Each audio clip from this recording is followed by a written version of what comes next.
if you had manifestations before coming out of nowhere, you instantly collapsing time and space, and then later you tried to recreate that in a different area of your life and it didn't work, and then you started to try more and more and harder and more effort and doing more things, and it just didn't work out, and you are wondering what the heck did I do then that I cannot do now, and why is not working? Because you most probably thought that it was a technique, like a visualization or a scripting, or you just said it, or you just assumed it, or it was you think there was something you did that created then the reality, but that it was not so. That's why you cannot recreate it, because it was such an instant moment that shifted and collapsed the entire space and time reality, that now you cannot catch it because it's so simple, it's so small, it's such a subtle shift in who you are, and I'm going to get soon there, that it was almost invisible to you because this is what you do all the time. So hi, thank you so much for being here. I'm Agnes, and if you are new and you don't know me, I'm so glad you are here, and thank you for choosing this video instead of the million others out there. So I appreciate you and appreciate your time.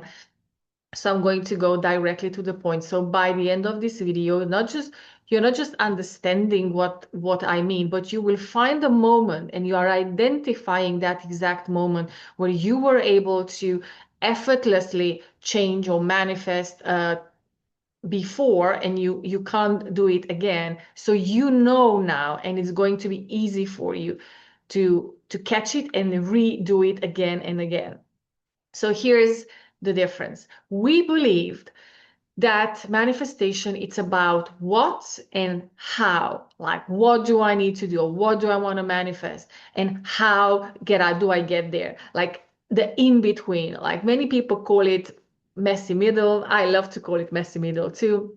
It's that I'm here, this is my reality right now, this is what I'm observing and perceiving, and this is what I would love to observe and perceive instead. And I'm caught in the middle in this doing and trying and aligning and adjusting and reprogramming and healing and trying a million different techniques and visualizing in the bed and before and after and monitoring my thoughts and emotions and trying to make sure that I am in the right frequency, in the right vibration. So that it's, for many of us, became basically a full-time job. So the moment, and so many, if this is true for you as well, I would love if you could comment in the comments, because before you actually got very involved in this idea of manifestation, you were much better at manifesting. Like so many of us were much better because we did not get this over stimulation of information. Then now you try to adjust to all these things, and then you were always natural. We are natural, and it works like that, easy. Now, if you ever had experiences like that when it was just so easy, I will tell you exactly why. Because you believe, and that's why you cannot recreate it, because you think it was the method. You think it was something you did. It was a technique. It was because you cleared your block. It was something that you believed that gave you the permission to have it. And it can be a person, it can be anything, a tarot card reading, it can be a sign that you gave it the meaning. Okay, so now it's mine. Now I can have it. Now it's coming.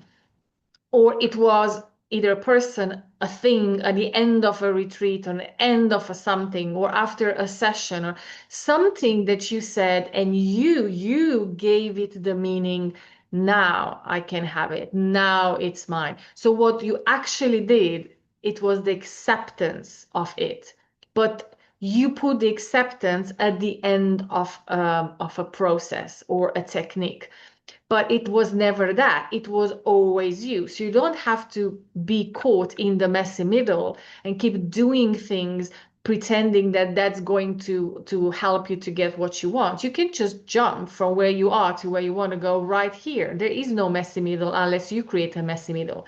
Now, side note to that, I did create a messy middle for more than a decade, for 15 years, to be honest.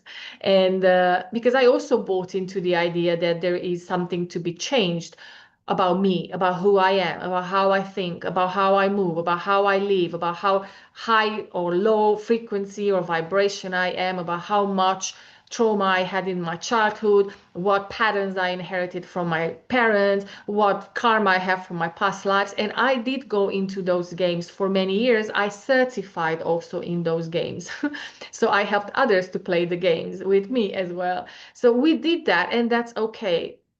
It was real, but it's not necessary, because there was never anything in between who you are now and who you want to be in the next moment, other than what we put in the middle. Any condition that we say yes to, anything that we agree. So somebody comes along, like it did when I was 27, and they said, "Oh, you want more money? Well, let me help you clear your money blocks so then you can manifest what you desire." And it sounded really logical, so I said, yeah, let's do that. And the moment that I accepted that I have money blocks, I started to work hard on my money blocks. And that took me on many different levels and ideas and retreats and countries, and spent so much money on trying to manifest while I was only focused on not. I am not, I don't have it, there's more to do. So let's do more. And yes, it was fun, especially the channeling part and connecting to other dimensions, and viewing past lives for myself and others. Like, that was so much fun, but it was never necessary to have what I want. And it's not necessary for you either, anything other than it's mine now. Now, let's really pinpoint that gap, that exact moment that was so subtle that you didn't realize. So you can't remake it because you're not aware of it. So the subtle difference, or the subtle shift, is who. It's not how, it's not what, it's the who. Who are you? It's a movement in position, in your identification. So here's an example. My biggest, craziest shift, that was so big and so instant, it was related to a chronic illness. And that's why I love to always share that, because I had hundreds after that, but for me that was the biggest and the first, when I first had the experience of the power that I have.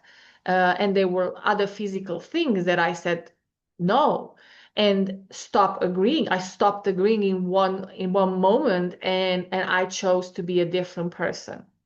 So I identified with a different idea.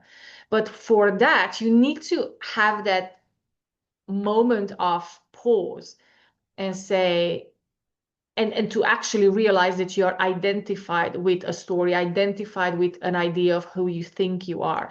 In my case, I'm the person who has the chronic illness. So I'm the one who has all these symptoms, who's trying so hard, who goes all to these different kind of specialists, and she's doing all these different types of methods and techniques.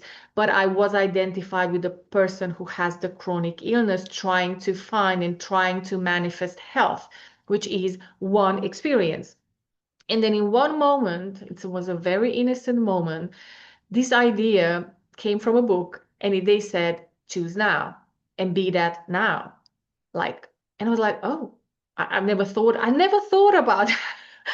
Because it's just so simple. You don't think that you can just change and choose and decide. So in that moment, I think I had this half step back, which I always talk about. Just had this one step back, this awareness moment where you're like, whoa, whoa, whoa, whoa. Okay. So yeah, now I see this is who I believe I am. So I'm keep, creating this experience. And then in that moment, I said, I think the whole book asked, like, who do you want to be now? Like, and I was like, oh, of course I want to be a healthy person. It never occurred to me that I am not that. So in that moment, I said, yeah, I decided, like, heck yeah, like, hell yeah, like, duh. this is who I am. This is what I want. I am healthy no matter what. I don't care. I'm done. I'm done. I'm done. I am this now. And all these accumulated, I think, disappointment and anger and frustration, it got channeled into enough. Like, no, done. Don't care about this shit anymore. And then in that moment, I stepped, I moved, I reseated myself into this. This is who I am. This is what I choose. It was a decision, nothing else. So I invite you to go back and see that in your own life. Like, find a moment where you decided, now is who I am now. Like, I'm done with the doing part. I'm done with the efforting part. I'm done with trying, because trying always keeps you in, I am not that yet. I don't have that yet. So the only thing that is able to recreate reality and rearrange reality, because as I say, always, reality only reflects you. It's always following your lead. Whatever you say you are, the reality says, yes, of course, because you are the creator. You are the source of it. It comes from you, through you, for you. So you say, this is who I am now. Whatever is your story. Like, for example, my favorite one is, I'm the person who manifests anything,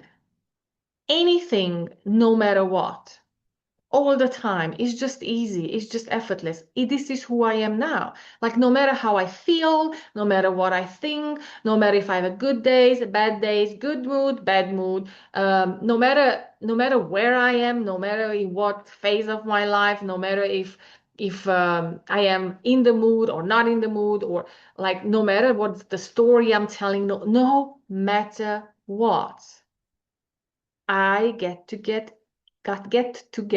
everything, because I said so, because this is who I am, because this is what I choose. And it's non-negotiable anymore. Like, it's just, I know that reality follows who I say I am, always, because I had these experiences again and again and again. And also I had years and years and years when I just forgot it. And I was like, how did I don't know what I did. I don't know. Um, so I invite you to do it right now, to go and get this. Like, it's about who, it's about you, it's about where you are standing. That's what you're going to experience. So if you say, I'm struggling with this, I'm struggling with inconsistency, this is not happening for me, maybe there's more things I need to do, maybe I need to change strategy, maybe I need to work more on my blocks and clear and reprogram it. Well, yeah, that's nice. That's a fun experience as well. But can you see that you are not who you desire to be the moment you say that? Sorry, this camera is not very focusing very well. Now it's back. Okay, sorry.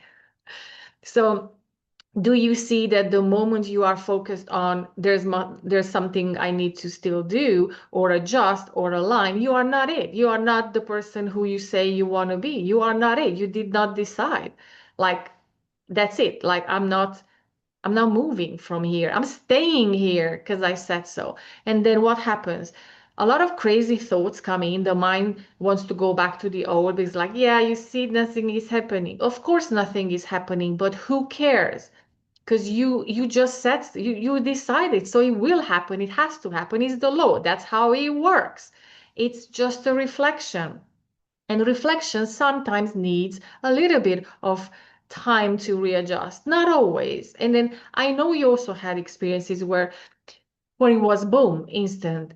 And you were like, oh, it was just kind of like, I remember a client saying this to me the other day. She's like, yeah, I remember when I first heard about manifestation, somebody told me, okay, so what do you want? And I said to her, just sitting like casual on the sofa, we were having a coffee, and I said, well, I would like a boyfriend. I would like, I don't know, this new job. Like, I want a new job, and I want a puppy.